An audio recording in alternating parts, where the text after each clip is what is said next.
evening and welcome to Red Barn Radio. I'm the host of Red Barn Radio, Brad Becker, and I'm here to welcome you to Red Barn Radio's 494th live performance. Yeah, sure, yeah, it's worth clapping for. That's worth clapping for. We're approaching 500 coming up in just about 6 weeks, and we're very excited about that. We have a great show each week, but we are building up to an amazing climax in about 6 weeks on our 500th program. Tonight, Red Barn Radio welcomes Jeremy Short. Jeremy began playing guitar when he was 14 years old in Jackson, Kentucky, and he has since given himself to making this instrument his own unique vehicle for self-expression. A student of many different styles of American music, his influences range widely, emphasizing heavily on jazz and blues, with some country and bluegrass thrown in for good measure. Ladies and gentlemen, tonight Jeremy is here with a brand new EP called Songs from the Chicken Shack. Welcome, please, to Red Barn Radio, Mr. Jeremy Short. Hello. This is one off that EP. This is called Road Call.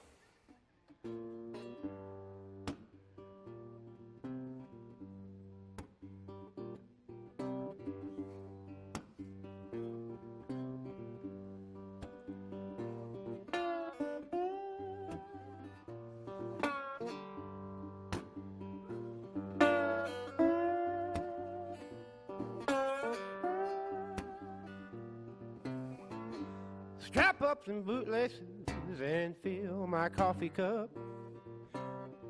Gonna walk right out the door when the morning sun comes up.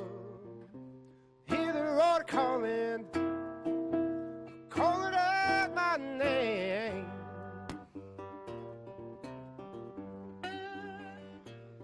And I know if I don't listen, things will never be the same.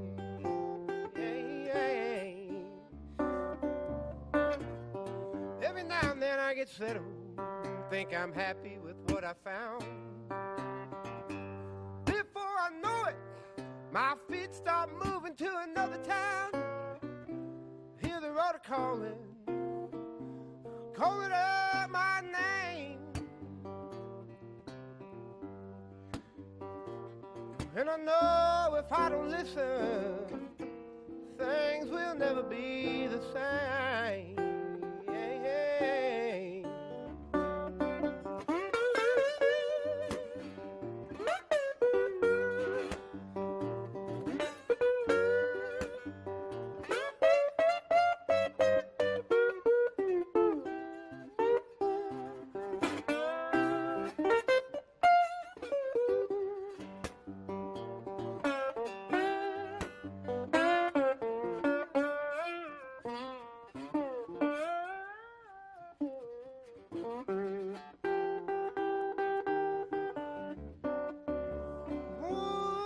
Find me a pretty woman, fall in love and focus on my health.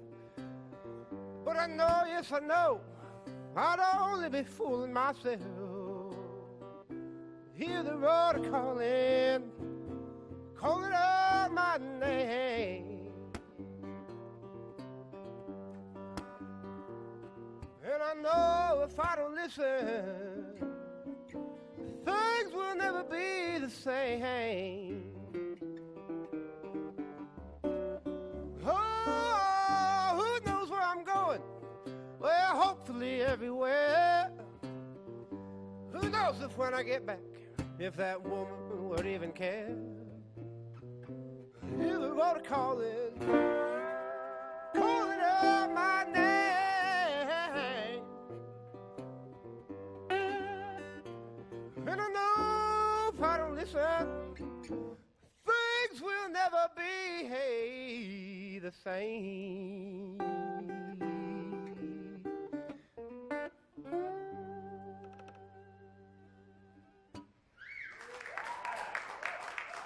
Thank you. Tonight, Red Barn Radio welcomes Jeremy Short. Jeremy developed an interest for music and An ear for harmonies as a child, singing traditional Methodist hymns circled around a piano with his family. He's played with several bands. Then he grew up and became a big boy and, joined numerous bands in southeastern Kentucky and the tri-state region over the past several years. He currently is the front man for the Huntington-based Downtown Kings, as well as a side man for someone we all know here, Sasha Collette, and her band, the Magnolias. Jeremy also lends his distinct guitar and vocal talents to Emily Kinner and the Stash, and he'll tell us about that as we move on in the evening. Jeremy recently competed and was a semifinalist in the 2016 International Blues Challenge down in Memphis. Yeah. Big deal. We're excited to hear all about these things, and especially excited to hear more music. Just loving it, Jeremy. Welcome back, please, to the Red Barn stage, Jeremy Short. Thank you. Like the man told you, I did do the International Blues Challenge here last 2 weeks ago. It was a semifinalist there. More blues per square inch than I had seen ever previously before there on Beale Street. All the different venues. Doing the venue hopping was really fun, seeing all the bands play the authentic blues down there the way it was meant to be played and the way my heroes played it. And getting to jam with some of those bands was just as fun, too. Oh, my goodness. Felt like a king on Beale Street for one night, just getting to jam with some of those people. And they were nice enough to let me up there and sing a few songs. I want to move on and do another one from the albums, one called Pardon Me, I'm Making Moves, a song about stepping out, kind of doing your own thing, which is what I'm doing with this little run of songs that I've written here lately. And just hadn't never done anything like this before, been playing guitar for 15 years and playing with different bands in the region, and decided it's about time I tried to do something for myself and see what I can make out of that. And I'm having a good time so far. And this is one called Pardon Me.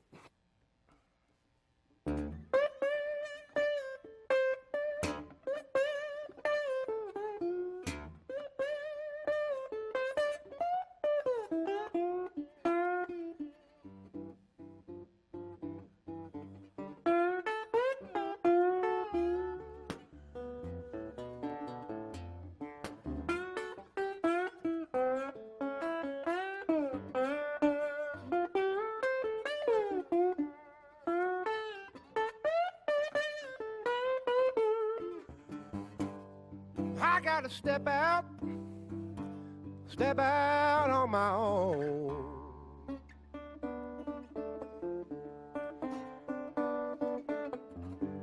Take all these excuses, tell them all to get blown.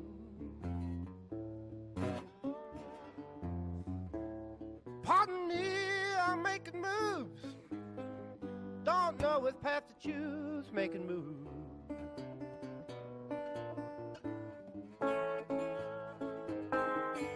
Risk assessors, don't hold your breath.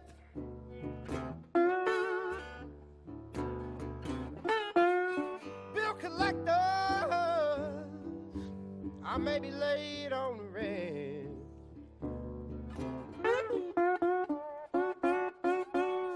Making moves, don't know what path to choose, making moves.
I'm making moves, traveling the land, searching for clues. Oh, making moves, you know, traveling the land, singing my blues. Making moves, and I don't know what path to choose. Making moves.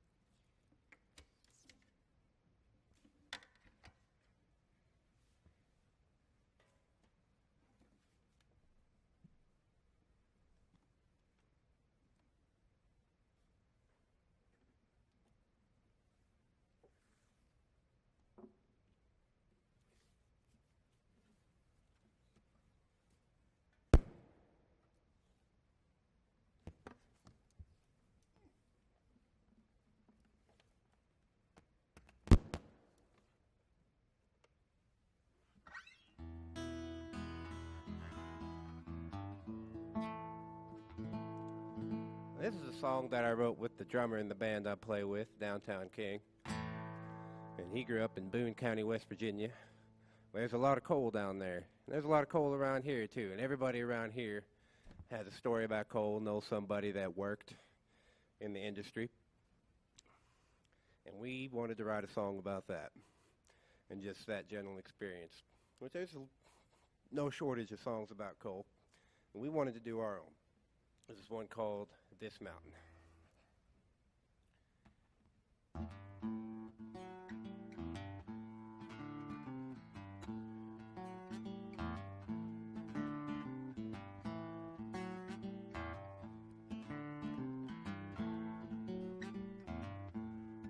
I was born under this mountain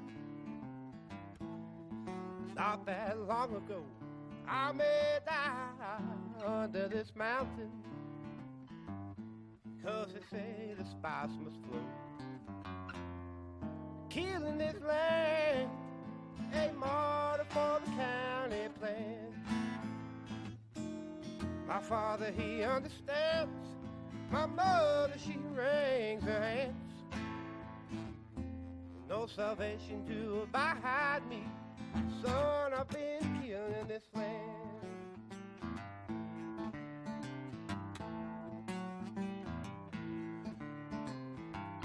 Boss man says I'm lucky,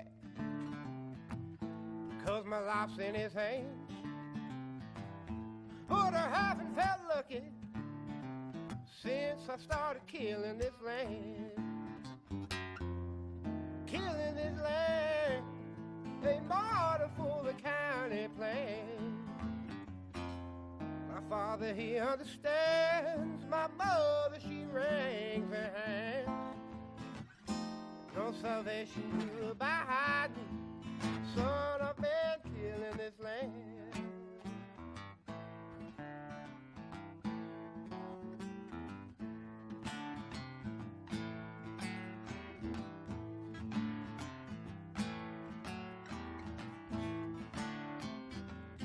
In this town that time don't care about, trying to get through this door with no key. I never learned to live with. I only learned to live without. I am too ashamed to scream, help me.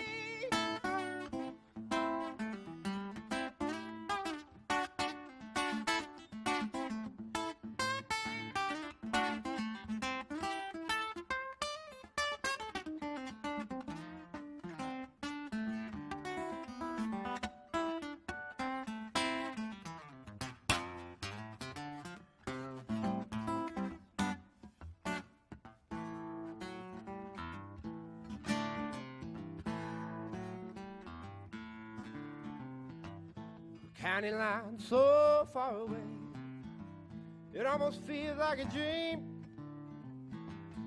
County line so far away, always makes me want to scream.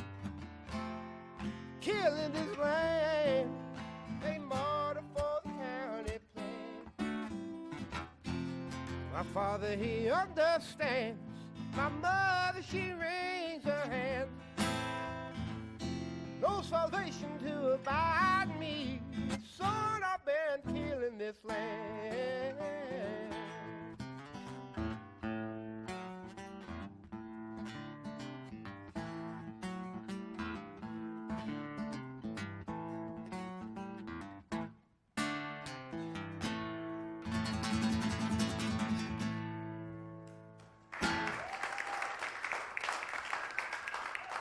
Thank you.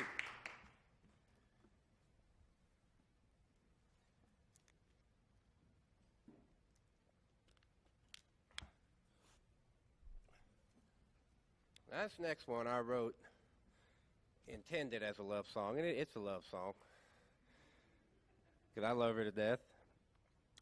And she's hard-headed, and there ain't nothing wrong with that. Makes you love her even more. Well, let's just say that 90% of the time I agree with her all the time. I mean, there's one called Set in Your Ways, about all those hard-headed women.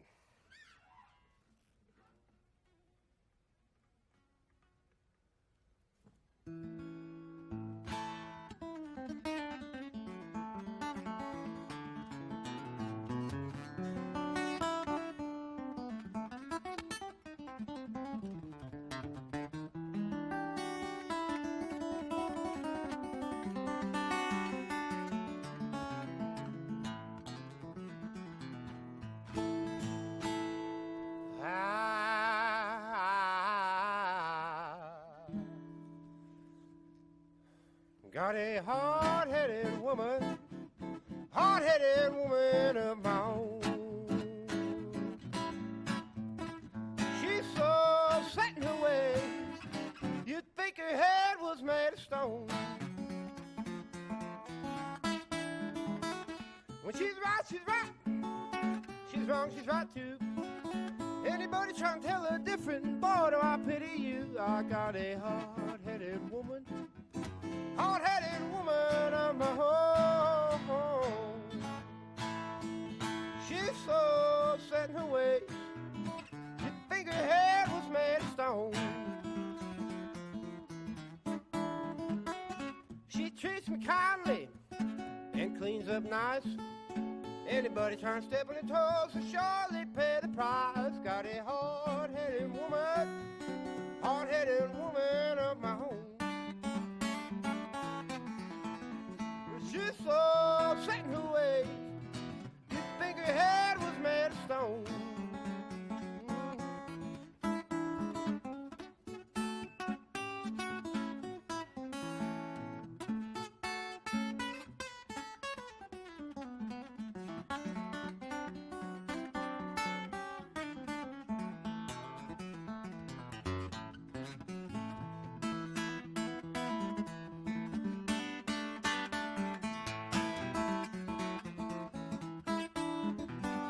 She cooks my meals and cleans the house.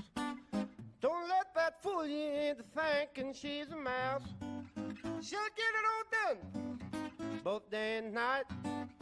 Anybody trying to get in the way, they'll surely see her mind. Got a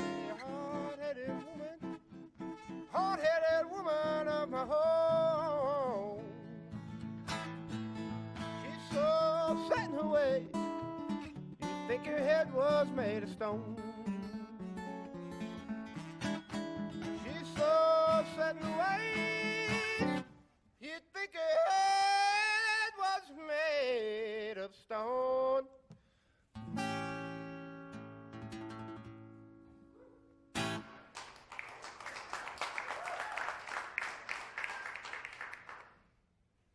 Thank you.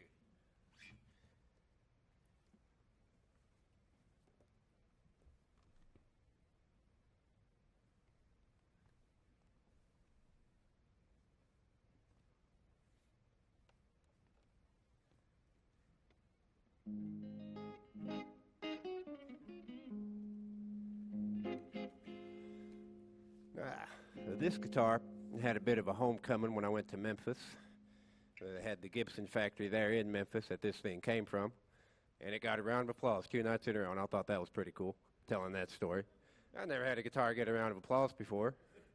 It was a first for everything, but it was pretty neat. And it was fun to get to play this guitar in the town it came from and playing the type of music that they typically play in that town. Well, this is a song I wrote about working in the chicken shack that I work at. Legally, I probably can't tell you what the name of the place is, but I can say that you might go wild over their wings. And that's about as much as I can give you. And it ain't the Colonel either.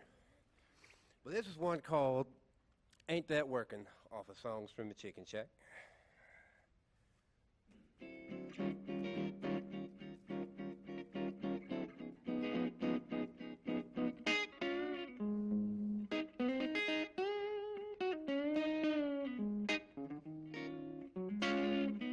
Well, I'm working 9 to 5 down at the chicken shack.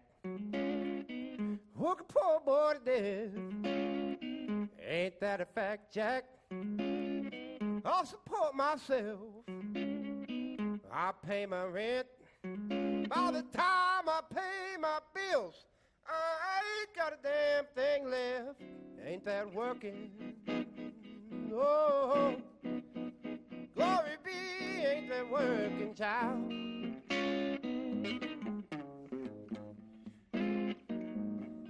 Said you work your hands to the bone, give all you got till it's gone. Ain't that working?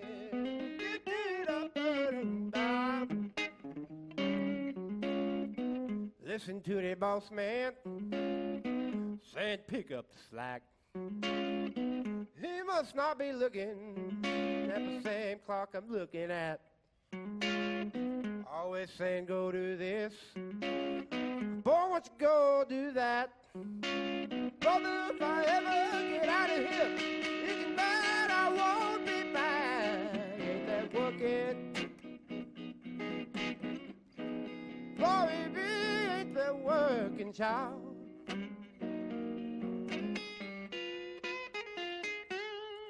Well, you walk your hands to the bone, give all you got till it's gone. Ain't that working? Hey.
All right, Jeremy.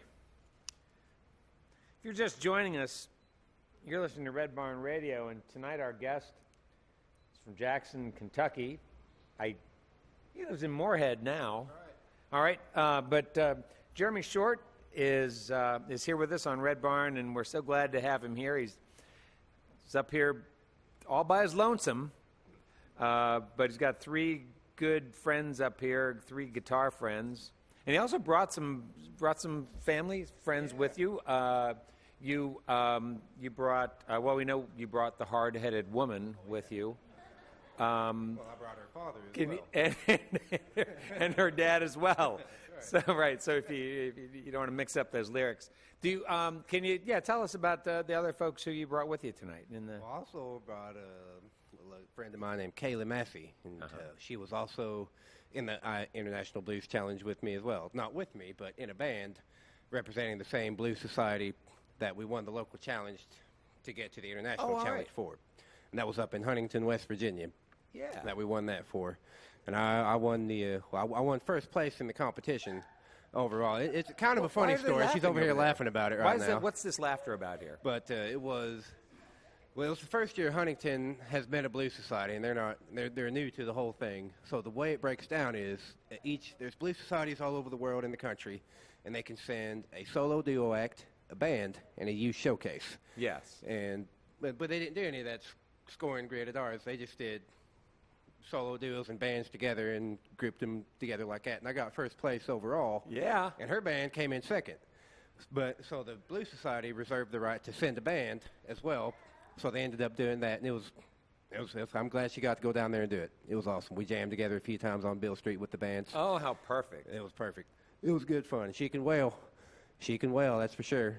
Kayla Massey and Mojo-Matic is the band, if you want to look them up. Okay, good. Kayla Massey and Mojo-Matic. Mojo-Matic. All right. Good. So if you're good. Check that out. And are you doing some guitar then with that group? Oh, no. Okay. So that's No. a whole separate It was thing. something totally different. So why don't we go back if you don't mind? I had to stop when I was listening to you play, and I was imagining you as a eighth grader, singing Methodist hymns. Was that really the beginning of your musical Basically. life in church? Yeah. My grandfather was a Methodist preacher and was a preacher for most of his adult life. And actually, if you know the Kentucky Mountain Bible College, familiar with that campus at all, down in Van Cleve, Kentucky, he was deeply involved with that.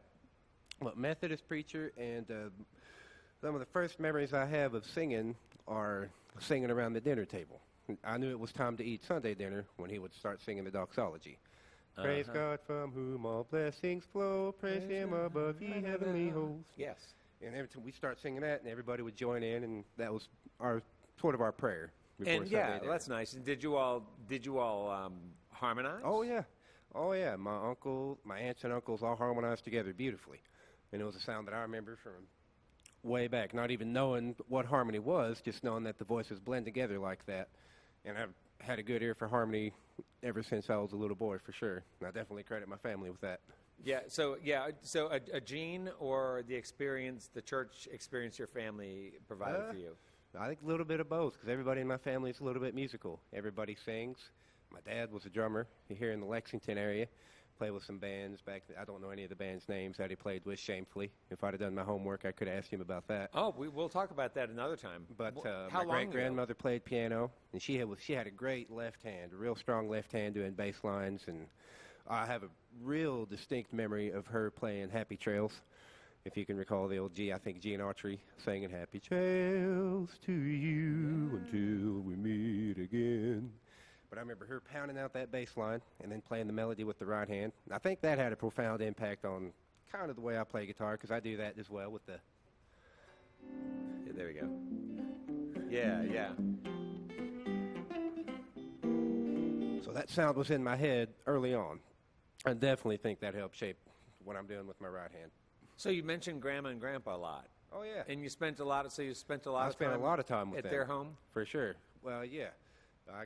My grandfather was definitely the father figure in my life, and I looked up to him a lot for moral support and otherwise. And he was definitely a key influence on shaping my moral compass and just the way I make decisions, for sure. And so, So he was a minister, but was he? Did your grandma and grandpa also listen to secular music in the house? He loved bluegrass. Pardon me? He loved traditional bluegrass. He Like loved- gospel type bluegrass? Well, he liked gospel bluegrass. He was a general manager at a faith-based radio station WMTC down in Van Cleve, Kentucky, Winning Many to Christ. And I remember there was an old bluegrass gospel radio show every Sunday, I believe it was, in the evening time, and that's where I can first remember hearing bluegrass. And Papaw loved the banjo, loved Ralph Stanley, Bill Monroe, all the old guys, and definitely turned me on to a lot of that side of things too. All right, so he liked where the sacred and the secular sort of intersected. He did. He didn't listen to a whole lot of secular music, but bluegrass was something that he did love, and it didn't have to be gospel. It didn't have to be bluegrass gospel entirely.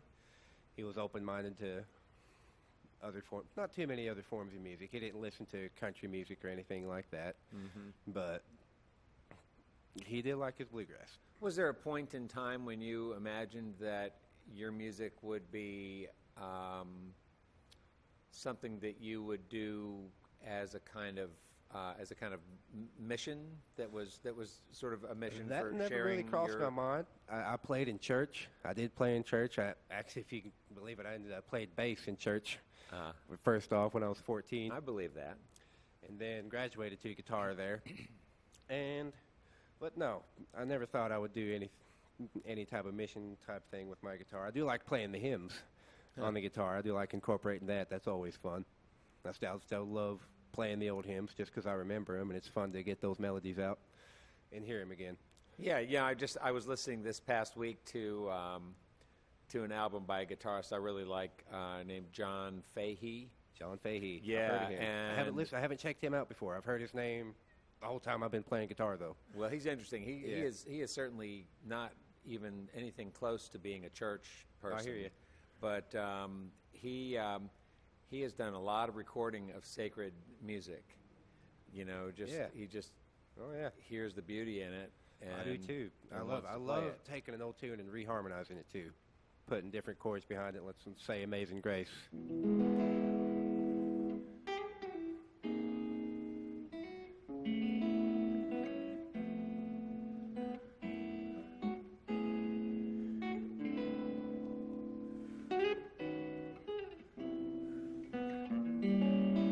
Ah.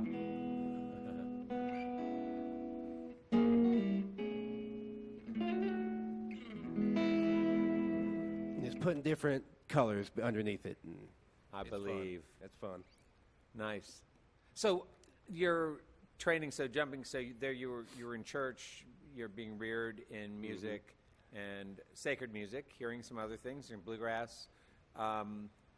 So then the movement from that music to even to the kinds of chords and sounds that you're playing there in that little rendering, spontaneous rendering of Amazing Grace, that's a pretty significant leap from bluegrass Oh yeah. and church music to that. So when did that happen? When and how? Was it a teacher who did it to you?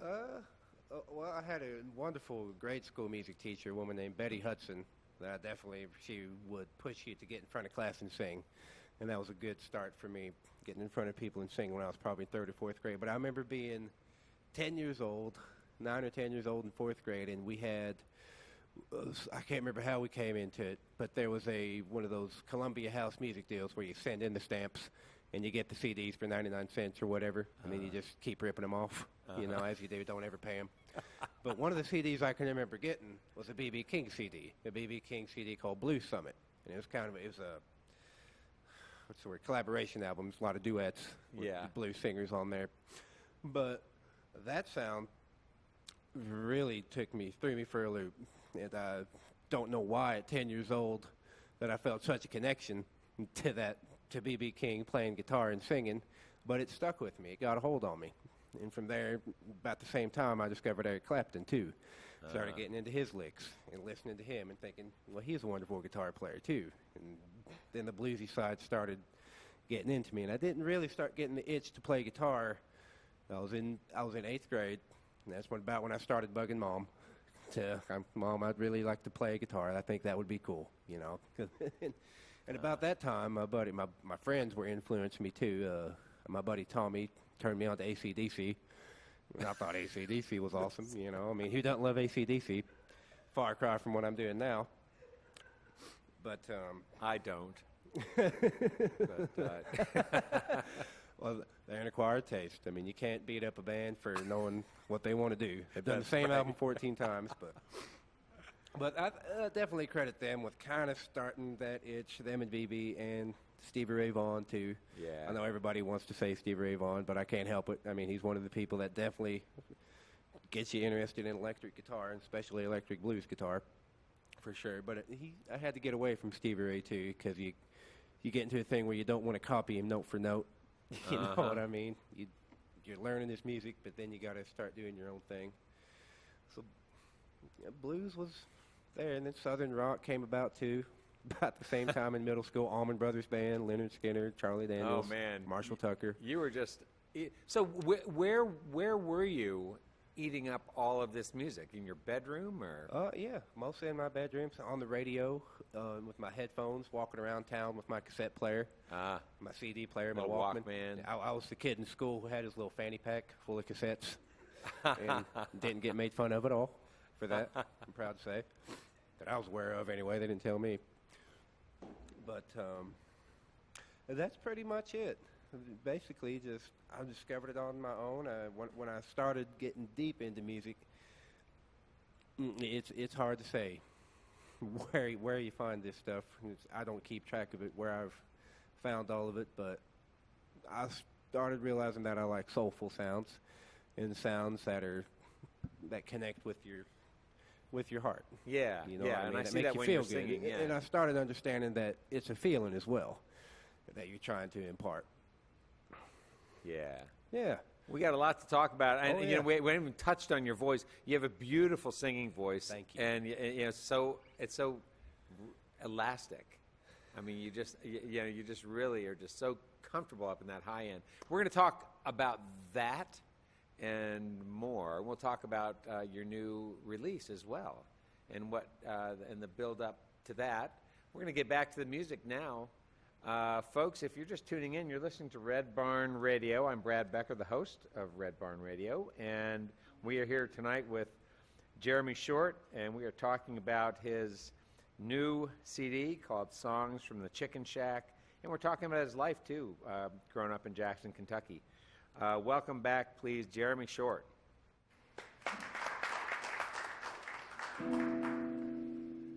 We'll do a song now. I tend to write based on where I'm at and what I'm doing at the time. It's hard for me to just pull material out of thin air. I've been known to, but mostly my favorite influences just come from stuff that's actually happened, stuff that really goes down. And this is a true story about having to have dug a ditch to put in a fence to plant some flowers. And I was out there digging the ditch, and I couldn't help but sing this song in my head. And I must have been listening to some Maceo Parker or maybe some James Brown or something funky like that, because I got the rhythm in my head, and I started singing the melody over it. And this is one called Digging a Ditch, my different arrangement from what I usually play with my band.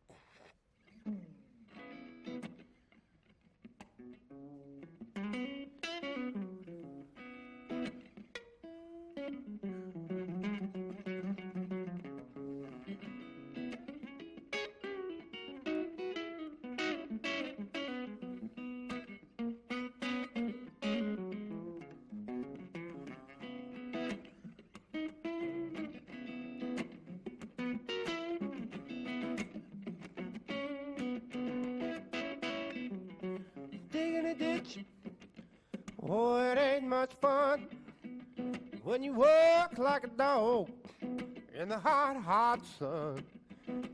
Lay in the line all day long. Not the fun, just singing this song. Working all day in the hot, hot sun. Let me tell you, people, it ain't much fun. I can't quit now, much as I might like to. Oh, I got too much work to do.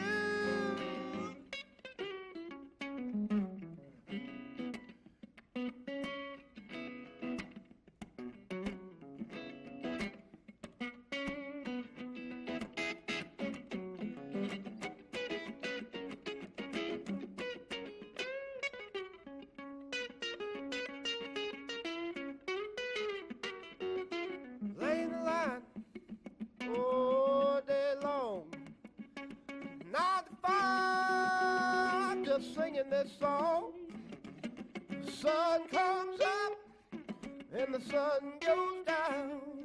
I'll be swinging this hammer round and round. Working all day in the hot, hot sun. Let me tell you, people, it ain't much fun. I can't quit now, much as I might like to. Oh, I got too much work to do.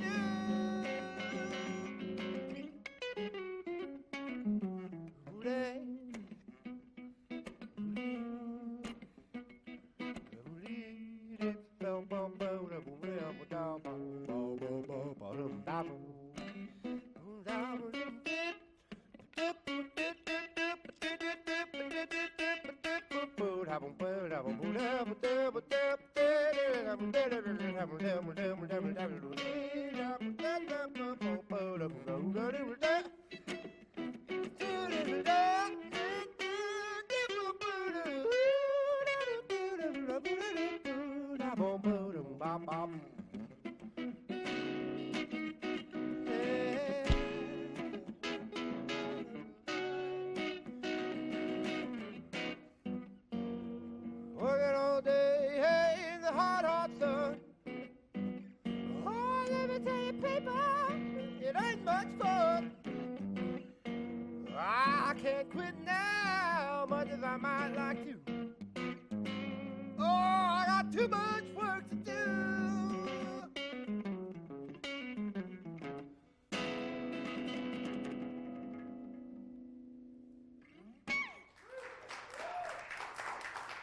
Thank you.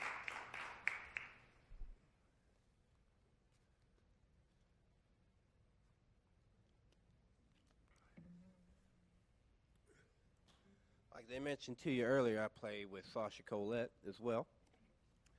On the side, we book shows. We play duo gigs. We full band gigs occasionally, with the band being the Magnolias. We did an EP 3 or 4 years ago, getting ready to release a full length. And somewhere in between that, the band took a trip to Nashville, as bands often do, and to go down there to see if what it said is true. And, well, it turns out it's not true. Nashville's not my favorite town. It was fun to play in, but the guy we met kind of left a sour taste in our mouth with the meeting we had, and the band I was playing with decided we'd write a song about that. Well, I should mention that the Magnolias are also Downtown King that I play with, and Downtown King decided we'd write a song about that little Nashville experience. This is one called Art of the Fail.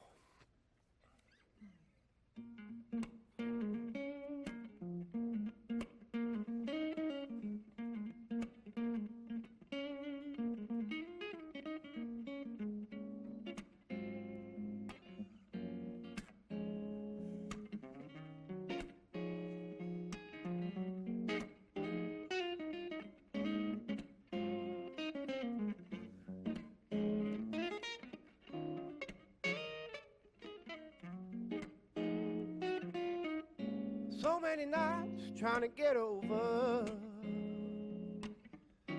pushing and pulling, putting our backs into it, wishing and hoping that they'd all agree to come hear our sounds for nominal fee. But music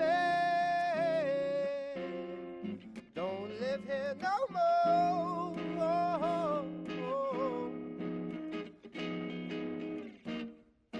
No one stopped it before it hit the floor. And our music don't live here no more.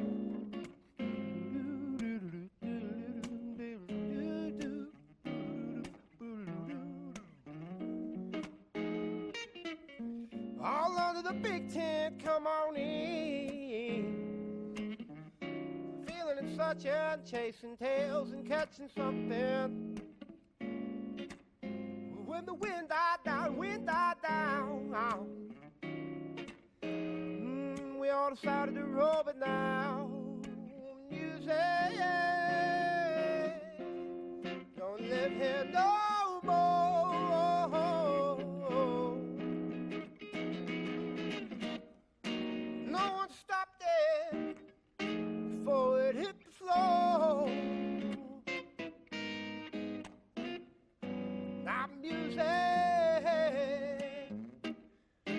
live here no more.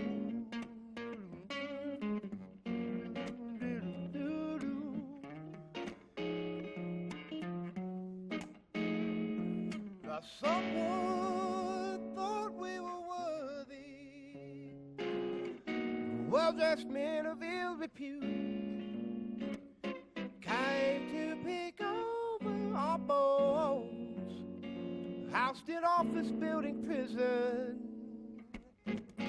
That's why music don't live here no more. Whoa. No one stopped it before it hit the floor. Now music don't live here no more.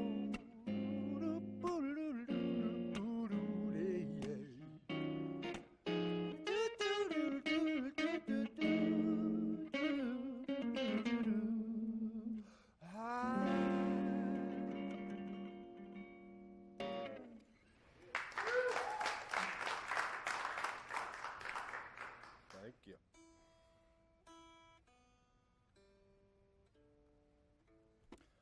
I'm tuning this guitar because I'm just not going to use it on the next song.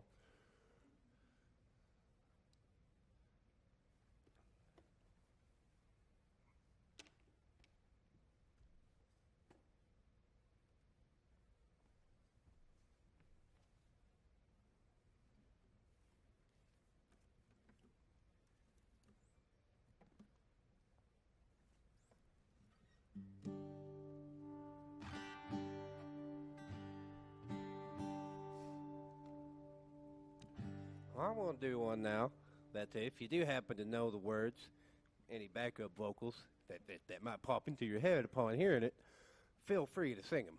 Let them out, loud and proud, especially if you know where it's going. Don't be ashamed. And this is one you're flipping through channels late at night, you might run across. You might get bored in the middle of it, change the channel, and we'll just see what happens. Well, we're moving on up to the east side, in a deluxe apartment in the sky. Moving on up to the east side, we finally got a piece of the pie. Bean don't burn in the kitchen, bean don't cook on the grill.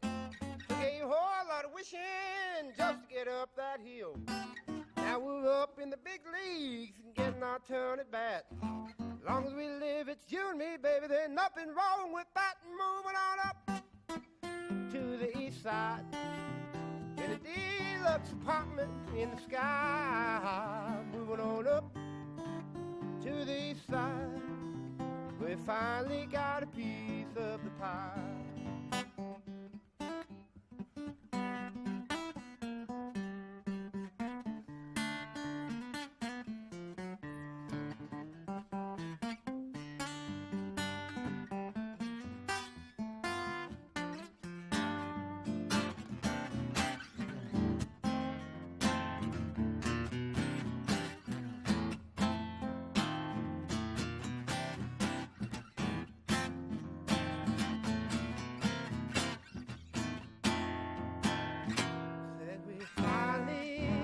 Piece of the pie.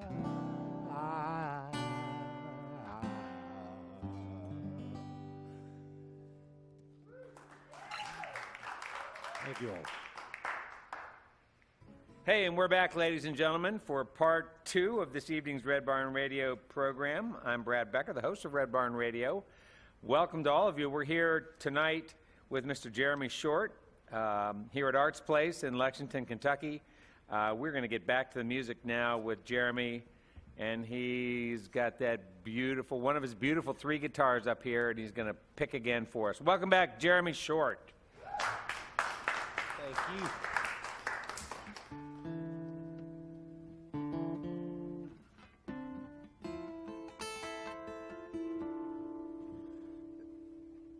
This is one my drummer recently went through a bit of a breakup, and as ways of dealing with these things, you you write about it, and he wrote a little song about it. He gave me the lyrics and wanted me to write this for the band we play in, like I mentioned previously, Downtown King. And I'm going to do my little solo arrangement of a song called Living Underground.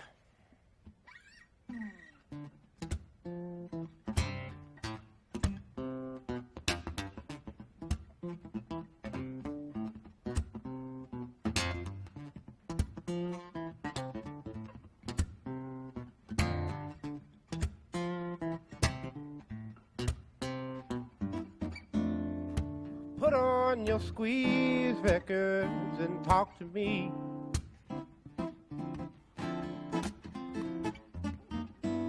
I gotta tell you, this scene ain't what it seems.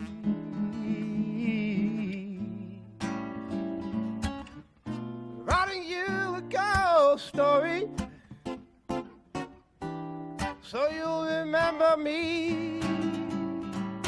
Down and out, I'm living underground without you, choking on that dirt again. Down and out, I'm living underground without you, choking on that dirt again.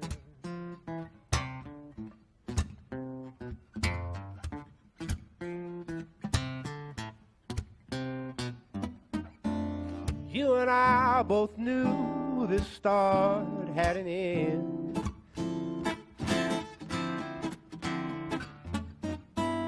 After all is said and done, we might end up friends. Oh, good Lord, I'll still haunt you from time to time, so you'll remember me. Down and out, I'm living underground without you, choking on that dirt again. Down and out, I'm living underground without you, choking on that dirt again.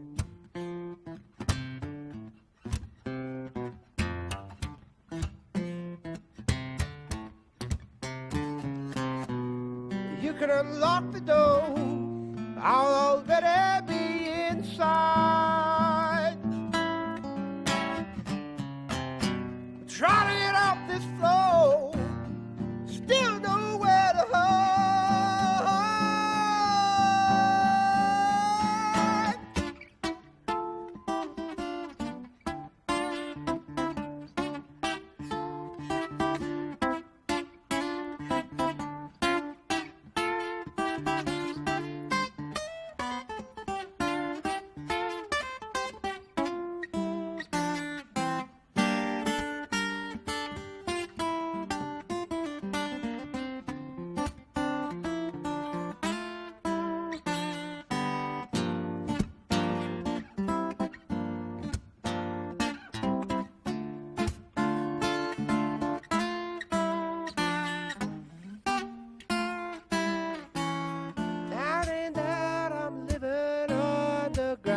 Without you, choking on that dirt again. Down and down, I'm living underground without you, choking on that dirt again.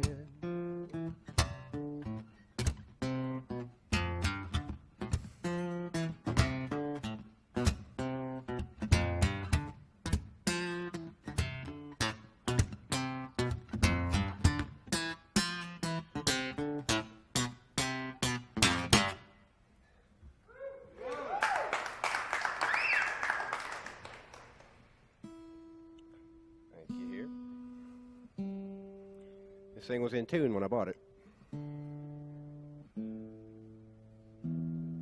That's what they told me at the store anyway. We'll reach a little further back into one of the songs that I was learning when I was first learning to play, and that you often hear bands do in a jam situation.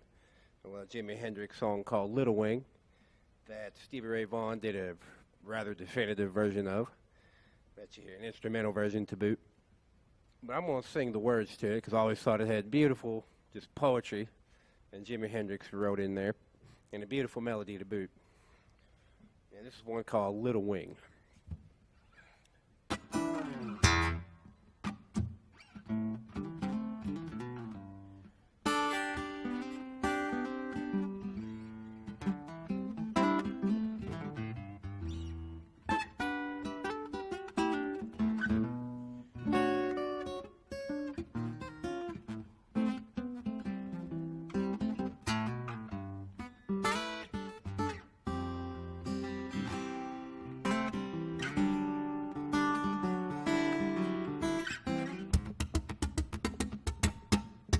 Well, she's walking through the clouds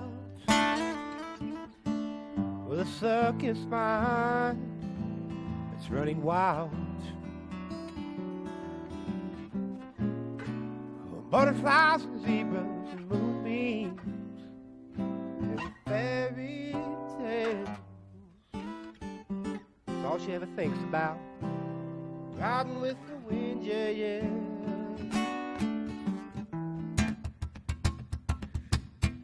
But when I'm sad, she comes to me with 1,000 smiles she gives to me free. Said it's alright, yeah. Take anything you want from me.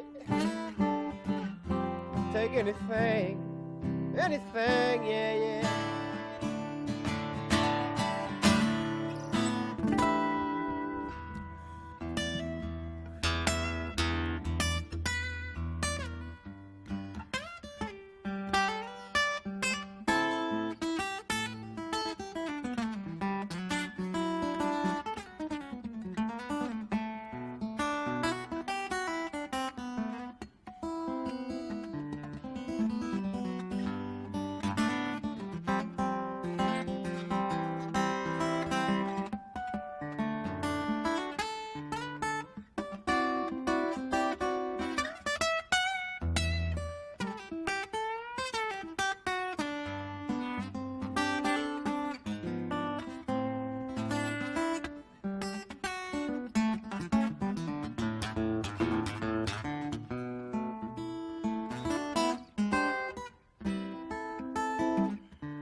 When I'm sad, she comes to me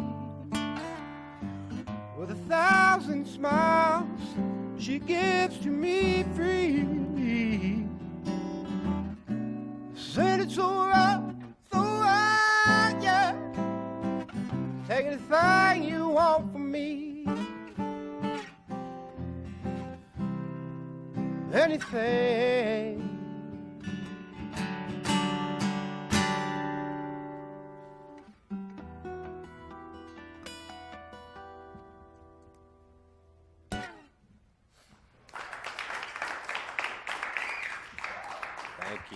Thank you.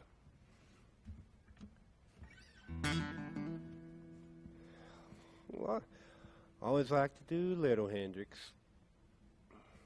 I'm going to play one now that's a newer song that I've written. I wrote it about probably the week before I went up to Memphis to compete in the International Blues Challenge.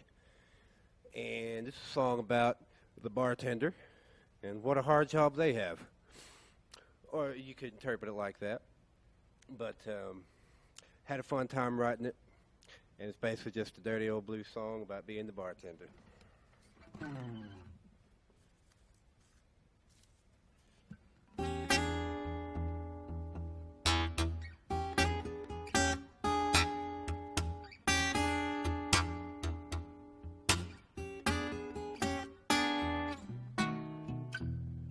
Call me bartender, I'll serve you all night long.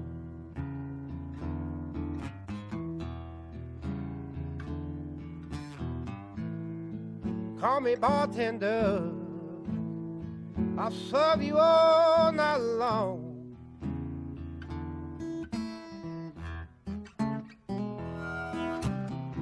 Come come see me tonight, and I'll mix 'em up real strong.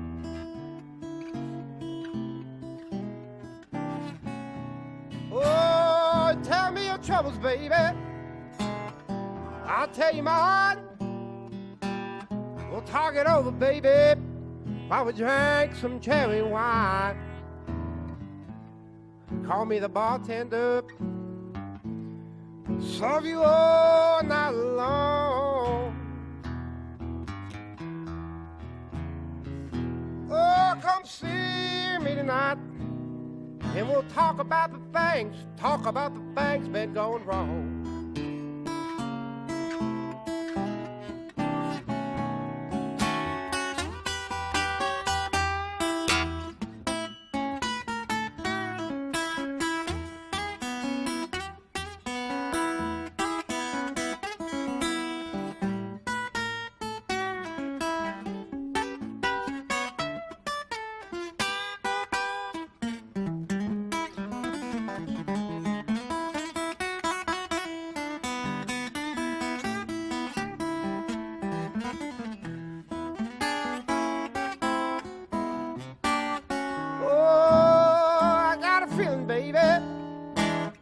Once we get it all out, find a way to fix what we've been talking about.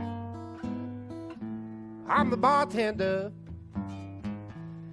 serve you all night long. Come see me tonight, and I'll sing you a song.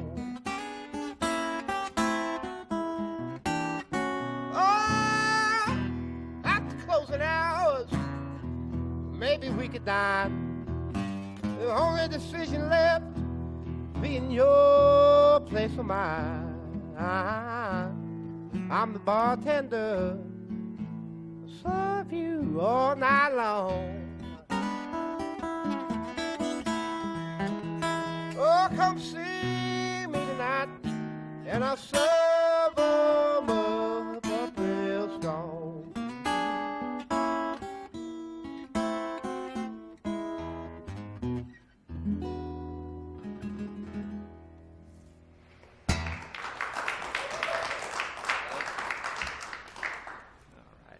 All right. Hey, folks, if you're just joining us, you're listening to Red Barn Radio, and our guest tonight is a great guitar player. If you listen to any of the last 10 minutes, you'll know this guy can play. His name is Jeremy Short. He's from, doggone it, I forgot the name of the town. From Jackson, Kentucky. Yeah, I was going to say Jackson, and I just born didn't here in trust Lexington, myself. though. Pardon me? I was born here in Lexington. No, we didn't get to that. No, we didn't get to that. I forgot to mention that one. That's a little further back. You were St. Joseph, I believe. Oh, all right. Well, all right. Okay, you were born at St. Joe's Hospital. We will get back to that. Hey, before we get to talking again, though, my secretary has just handed me the answer, the name of the winners. The name of the winners on the WGAD contest. We were trying to find out who was listening when we were talking earlier. And it looks to me, wait a minute, two people? Did they answer at the exact same time? Oh, it's a couple. Okay, it's a 2-for-1. Yeah. Rachel and Adam Burton from Clearfield, Kentucky. I know them. You know these people? Yeah. Well, Rachel's a server where I work. Pardon me? She serves where I work. She's all one right. of the servers there. All right. And hey, Rachel and Adam, wish you were here with us. Save Hi, some Burton. chicken for us. They're from Clearfield, Kentucky. Oh, good. And they, well, what did they win? Yeah, what do they win? Yeah, that is the big question. Okay, we'll answer that. We'll get answer back that. to that. We'll figure that out. Oh, you will win a copy of a brand new CD by an up and coming That's right. blues master named Jeremy Short. It's called Songs from the Chicken Shack. That's for you. How about that? I'll Perfect. hand deliver it. All right. How about that? Well, so now Jeremy has just returned, I think 2 weeks ago, from Memphis. From Memphis, where he competed in the world's largest blues contest called the International Blues Challenge. Getting there was no small feat. He competed and was selected to go there. And I gather this was a pretty big ordeal. You know, he was a semifinalist in the competition there. You want to talk to us at all about sort of what happened? You talked to us about Beale Street and, you know, being around, you know, just blues wallpaper. Yeah. It was. If I would have known that blues societies were a thing 10 years ago, I'd have been jumping on that train 10 years ago. I just recently found out that the Blues Foundation exists, and they do what they do, and they do some wonderfully amazing things. And one of the things they do is sponsor local blues foundations all across the nation and across the world. And these local blues foundations all hold their local blues challenge, and the winners of that get sent to the international challenge. So being selected for that, especially being the first time Huntington, West Virginia had ever sent anybody, was something I didn't expect. I basically had to be pushed into it, kicking and screaming. It's not that I didn't want to do it, but competitions just aren't necessarily up my alley. It wasn't something I would have done of my own volition, of my first thought, but I'm very glad that I did, because I got to go down to Memphis and see all that, and it was a wonderfully amazingly intense lesson in networking, with self-promotion, seeing how all these individual artists promote themselves, and not being afraid of exposure, knowing what good exposure is. I don't know if there's any such thing as bad exposure as far as being a musician. And getting your name in front of people and getting to play for a new audience is always a wonderful thing. And that was a good crowd to be playing for down there in Beale Street, too. Because you're talking about people who have grown up hearing the blues their entire life and know what it's supposed to sound like. And they're also a wonderfully receptive crowd to play for, too. There's some good fans to play for as blues fans, for sure, because when it's good, they'll let you know. And when it's bad, they won't say anything to you. But when it's good, they really like it. That's So for sure. when you were on the mic, did you do things like did you talk about like immigration and women's rights and things like that, or No, well, there was a a guy who Donald Trump? played. The competition was held in venues all up and down Beale Street, and there was a guy at my venue who touched on some not necessarily traditional blues topics. We'll call them hot button issues. I'm not going to get into them here because this ain't a primary or anything. We ain't voting anybody in right now, but yeah. No, I didn't get too touchy. Yeah. With try to keep tell it us. PC. Yeah, but walk us through sort of what the experience was like when it's like, you know, somebody on the mic saying, "Next up from." Well, yeah, they ran a Morehead, tight ship there. Kentucky? They ran a super tight ship. They basically had, how many were there? Like 200 some solo acts, something like that. 200 acts probably all together. Sorry, total. how many? About 200, a little over 200, I would say. Spread throughout venues, and there were probably 10 to 11 per venue of solo acts, spread over however many there were. And you had to be in the top four for 2 nights in a row. 2 nights of quarterfinals, then semifinals and finals. A Friday and a Saturday night. It was Wednesday and Thursday were the quarters, Okay. and Friday was the semis, and Saturday Sure. was the finals. Okay, yeah. Which they held that at the Orpheum Theater there in Memphis, nice old theater from back in the 20s there.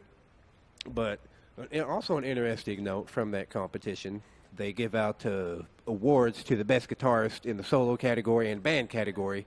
The band category, the best guitarist gets a custom Gibson ES335 that the Gibson shop made for the Blues Foundation, with the Blues Foundation's logo on it. Real nice. The best solo guitarist of a solo act got a little cigar box guitar.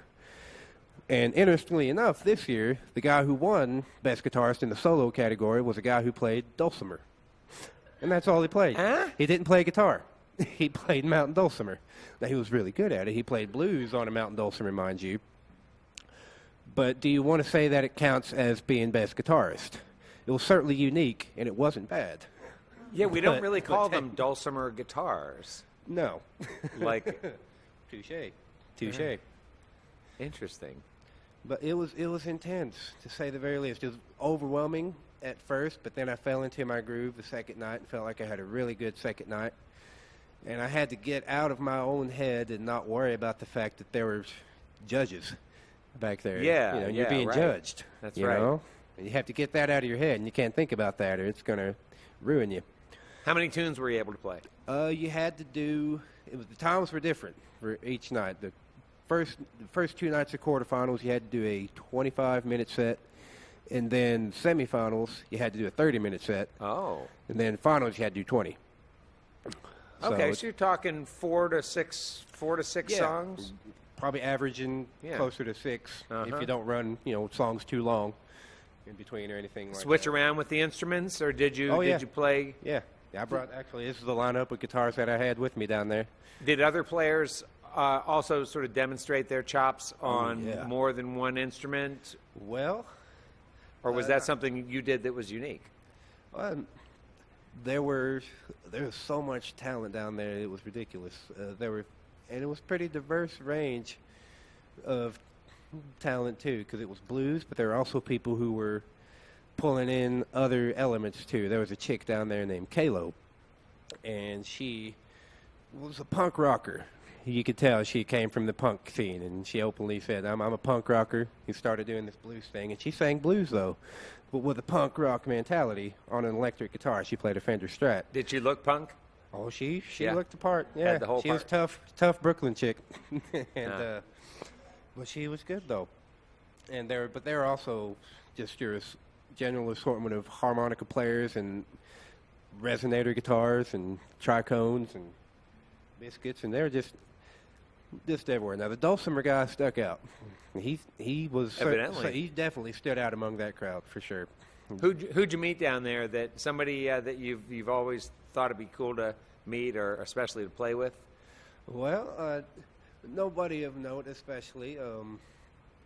Didn't run into anybody, particularly any big names or anything like that, so to speak. But I did jam with some cool musicians down there. There was a club called Club Handy, and there was a band that had been, I guess there's a house band there. I don't know if they're there all the time, but they were there that whole week, just jamming every single night till probably 4 or 5 in the morning, if I had to guess.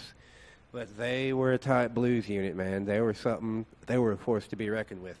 You could just call off songs, and they would know exactly what to do and what kind of feel to do it with, and it was just a great, good fun. And that's the band I was talking about earlier. I felt like a king playing with those guys because they were nice enough to let me in and just jam with them, and it was good fun, to say the very least. So, talk to us about your singing. When we finished the last interview, we were talking about your voice. Was there a particular point in time as an adult where you realized that there was sort of no limit to what you could do with your voice, because you really do have a terrific range? Thank you. My voice is something that I never approached. When I started playing guitar, that was my focus. That was all I was worried about, was playing guitar and being the best guitar player I could be. And I guess you could say I always sang, and I always had singing as part of what I did, and just didn't think about it or take it seriously as a notion that it was something that I could do and people would enjoy listening to, because I didn't know I enjoyed listening to it. But I started to realize as I was playing guitar and learning guitar that I wasn't just listening to BB play guitar. He put the guitar down every now and again, and he would sing too, you know what I mean? And those were also some of my favorite parts of what he was doing. And same with a lot of my heroes. A lot of my heroes were great singers and musicians in general. I think the guy that I wanted to push me, of the people I listened to, that pushed me to start singing really was Ray Charles. I would probably drop him as upwards of my favorite singers. And if there's anybody that I tried to emulate when I was first starting to get my bearings, so to speak, with my voice, it was definitely a little bit of Ray, trying to cop some of that feel. But other than that, I don't know. I've never had any vocal training. Nobody's ever taught me how to breathe or do warm-ups or anything like that. Now, I do warm-ups on my own. That sounds like a good warm-up. But You feel like you do breathe right? I don't know. You feel like you're taking care of your voice? I feel like I'm trying to do my best. I'm not trying to sing, and if I feel like it hurts, I don't do it. It's my approach to it at this point. It's raw, and I've never, like I said, never had any formal training with the voice. Never had a vocal coach or anything like that. Do you think you might like to do that sometime? I would love to. Yeah. Honestly, I would love to. It'd be something, be good to have just that knowledge, a little bit of formal vocal training. I would think a vocal coach would love to get a hold of you and hear what you do Yeah. and help you to understand how to, give yourself Yes. that longevity. Absolutely. That- That's yeah, you what really you're want, looking right. for in this business is Right. be able to do it for a long time. So, as far as your guitar playing goes, it seems like you could play just about anything. I mean, when I just hear you incorporating so many different kinds of things, there are points when you were going, really doing really fast runs. You sort of sounded like Albert Lee or something. Yep. I hear, of course, a lot of different blues sounds, but I also hear some country sounds. Oh yeah. And even some bluegrass runs. But I mean, can you really play just about all styles? I try to. Yeah. I try to be a student of as many different styles of music as I can. Because why would you limit yourself to playing one style of guitar? Because they're all awesome. They all sound. Especially if you're a guitar player, and you can't appreciate this other stuff. I don't know what you're doing. I mean, because I love country music too. I love the '90s stuff and further back in the '80s and '70s and old traditional country, and that side of definitely comes out in my playing. I can't help but get twangy every now and again. And I definitely love bluegrass too. And that's a style of music that I've been chasing for a little while, trying to cop some of that stuff. And those guys are incredible. I appreciate bluegrass so much. And I definitely appreciate that you can hear it a little bit in my playing. What band? What kind of band would you decline to play for? What I declined to Yeah. play for. I probably wouldn't want to do, if somebody came up to you with the idea, no, this is far out notion, wouldn't, oddly specific. Other than punk. But let's say a Blink-182 cover band, that type of stuff. Okay. I probably wouldn't do that. Yeah. I do weekend type stuff, the cover gigs. I love doing that type of stuff. It flexes your muscles a little bit, gets your brain working ways it doesn't normally work. When I'm playing all this original music, I like playing the cover tunes too in the bars, the old country songs, and that whole nine. And those are always fun. Yeah.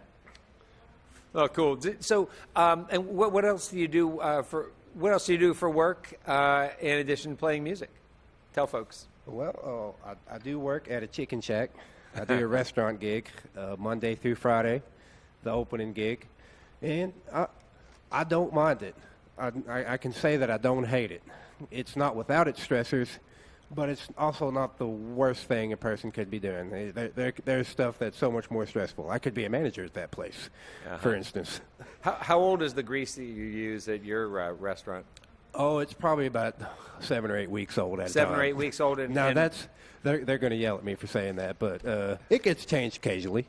Well, that's nothing compared to the grease that you had chicken fried in down in Memphis, right? Tell us about that, and then we'll get back to your music. That's right. There's a place called Dyer's in Memphis, and they have their claim to fame is their 100-year-old grease that they've kept for 100 years. They just strain it out. They've got a very specific set of guidelines for keeping this grease intact, and it was something else to see. They kept it in a pretty deep cast iron skillet, and it was blacker than a cast iron skillet. I was walking by it to see it. Now, I had a friend, I was talking about that with a friend, and he thinks that the 100-year-old grease, it probably is 100 years old, but it's just a gimmick because they probably have quality food. And, I mean, as far as the meat, the quality of the meat, you know what I mean. But yeah, 100-year-old grease, ate some chicken wings, fried in 100-year-old grease, got to be able to say that, and ate a burger, fried in 100-year-old grease. I don't know.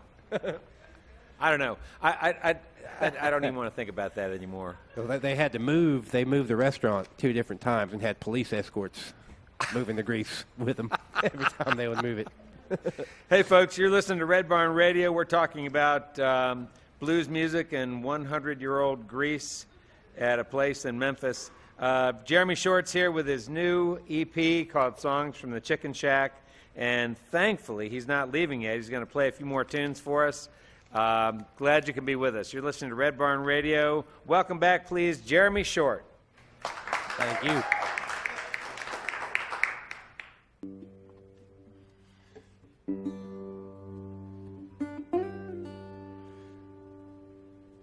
go back a little ways, do some early, before he plugged in Muddy Waters, back when he was just McKinley Morganfield. And the young Alan Lomax was out in the field doing field recordings. And this is one of those recordings that a young McKinley Morganfield did. It's one they call the Country Blues.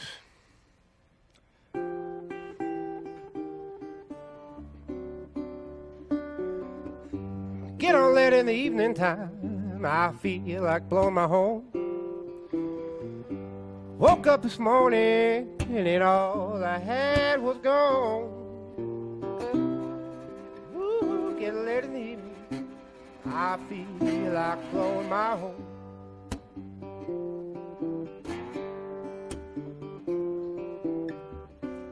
Woke up this morning, all I had was gone.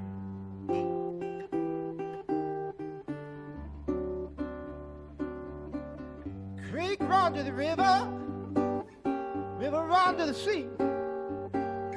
I don't find my baby, somebody gonna bury me. Creek run to the river, rivers run to the sea.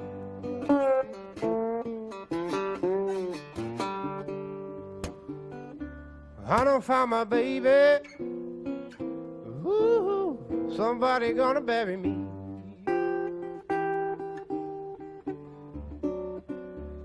Oh, minutes seem like hours seem like days.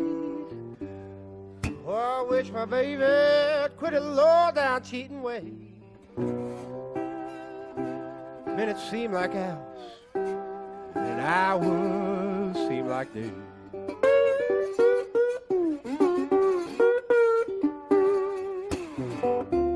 So to wish my baby quit a low down dirty way.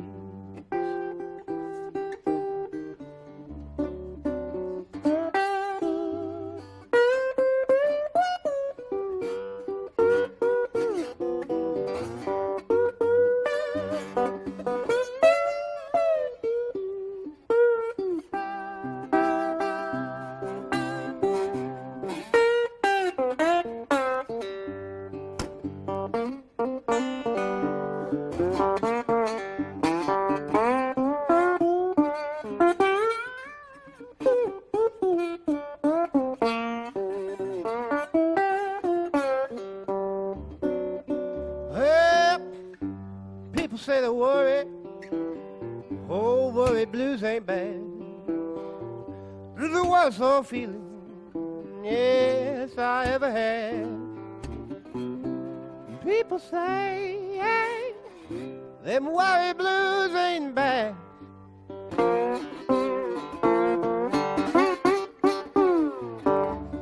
It's the worst old feeling that I ever had.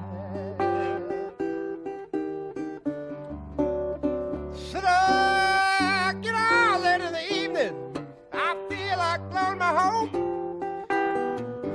Woke up this morning and all I had was gone. Get out late in the evening, I feel like blowing my home.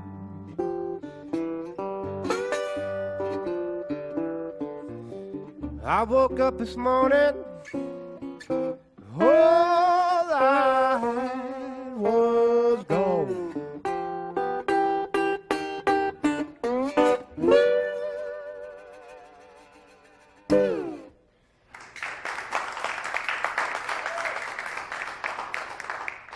Thank you.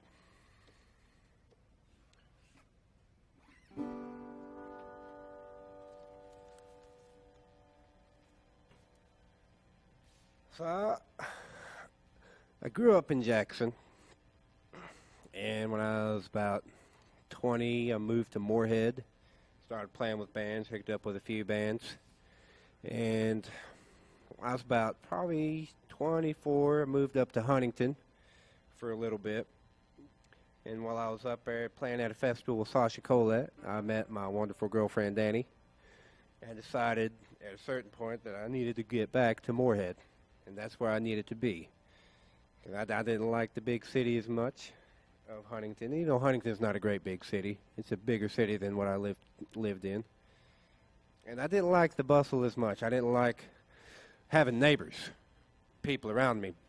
I didn't think that was as fun as being out in the country and just being able to dress up however you want, not worry about whether or not they see you going to get the paper. And that's just what I prefer. Living out in the country, it's where I grew up in a little community of Van Cleve. We had a post office with a few P.O. boxes in it. If you blink, you miss it. Type of community. And I wrote a song about that. This is one called Countryside.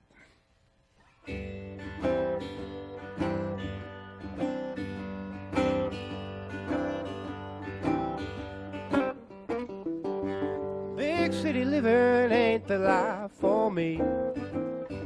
Countryside is where I long to be. I want to see stars before I close my eyes.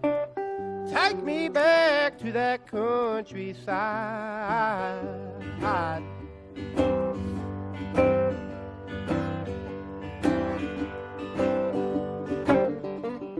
Talking about beans and cornbread, biscuits and gravy too.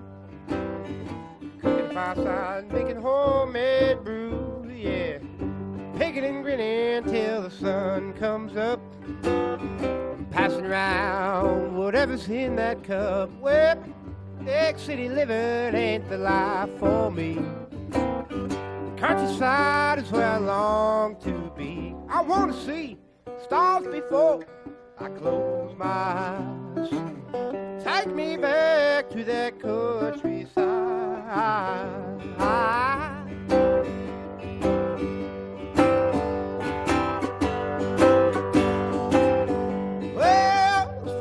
Restaurants can keep their caviar. I'd rather eat what I'm growing in my yard. Big city living ain't the life for me. Countryside is where I long to be. I want to see stars before I close my eyes. Take me back to that countryside.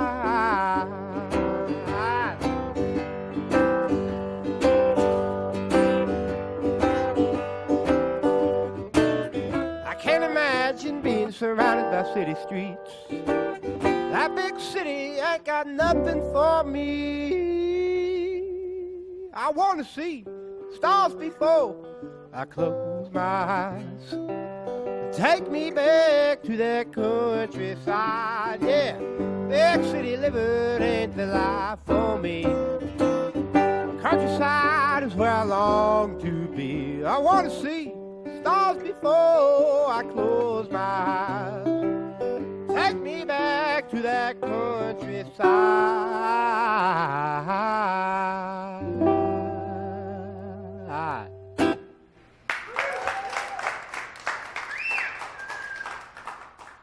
Thank you so much.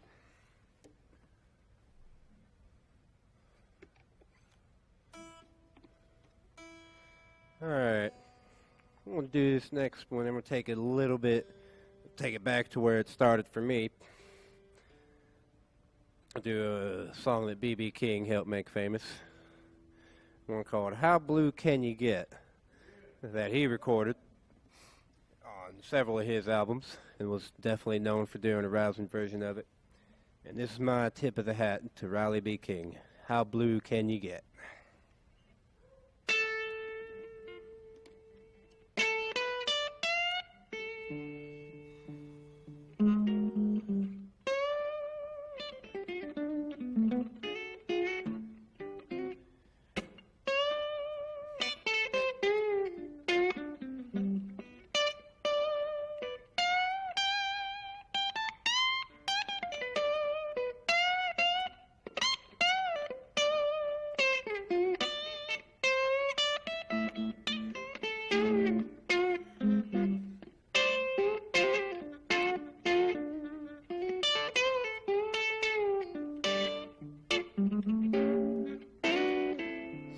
Been downhearted, baby, ever since the day we met.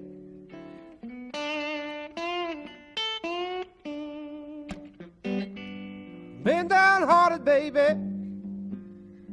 ever since the day we met.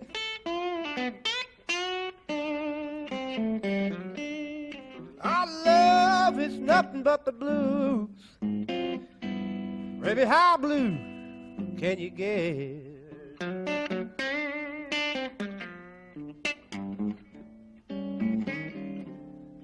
You're evil when I'm with you. Oh, you're jealous when we're apart.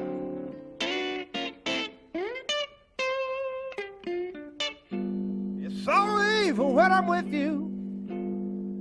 Oh, have mercy, you're jealous when we're apart.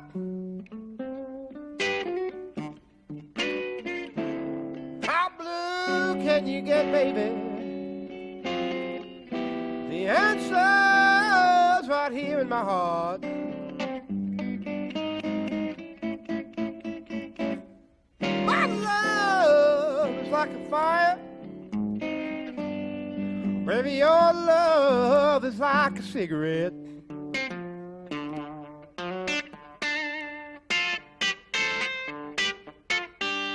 Singing love is like a fire. Baby, your love is like a cigarette.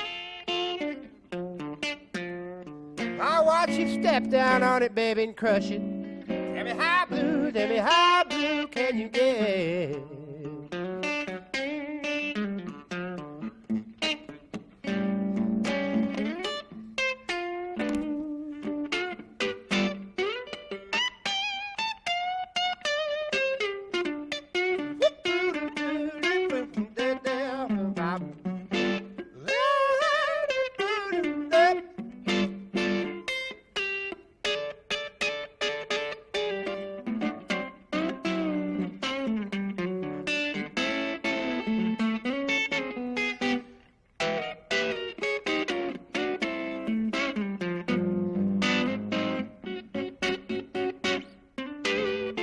I bought you a brand new Ford. What you said, I need a Cadillac. Bought you a $10 dinner. You said thanks for the snack. Let you live in my penthouse. You said it was just a shack. I gave you 7 children. Now you wanna give them back. I've been downhearted, baby, ever since the day we met. Our love is nothing but the blues. Baby, I wonder, yes I wonder, baby I wonder how blue can you get?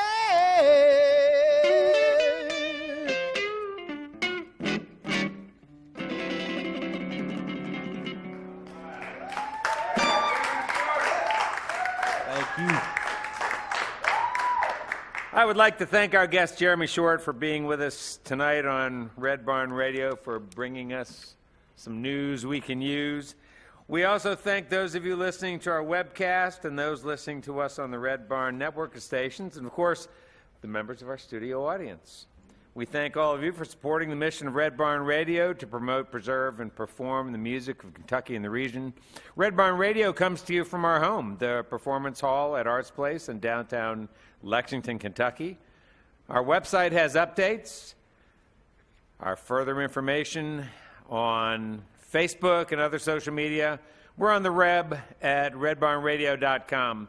Once again, let's hear it from Jeremy Short. Maybe play one more tune for us before we take off tonight? Oh, yeah. All right. All right, Jeremy's going to plug in.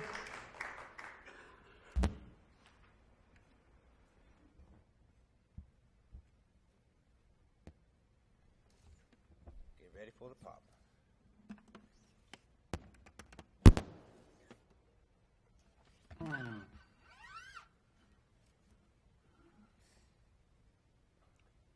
I'm going to do one here. And send it out to a friend of mine named Dave Evans. Not been feeling so good and been having some issues with his health lately.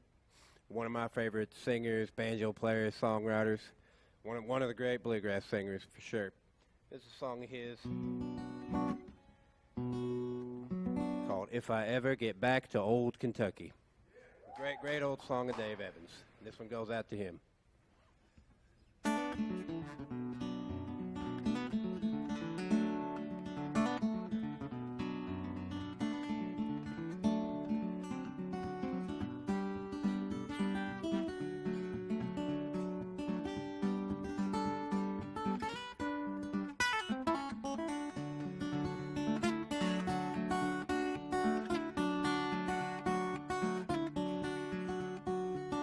Well, I heard about your song, Johnny Denver, and I rode across your Rocky Mountain high.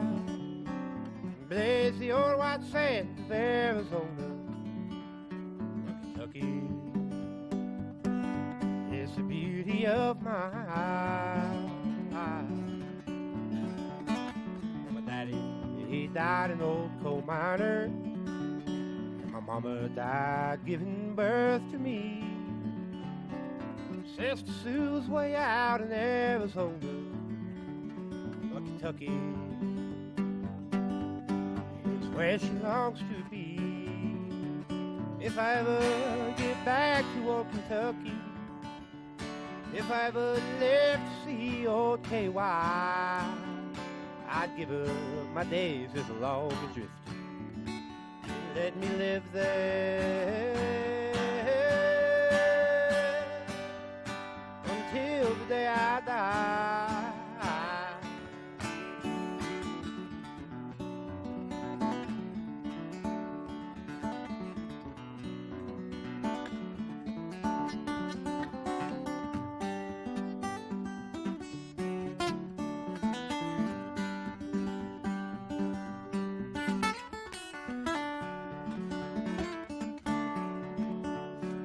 Daddy, he died an old coal miner. My mama died giving birth to me. Sister Sue's way out in Arizona. Kentucky is where she longs to be. If I ever get back to old Kentucky, if I ever live to see old KY, give up my days as a long drifter. Let me live there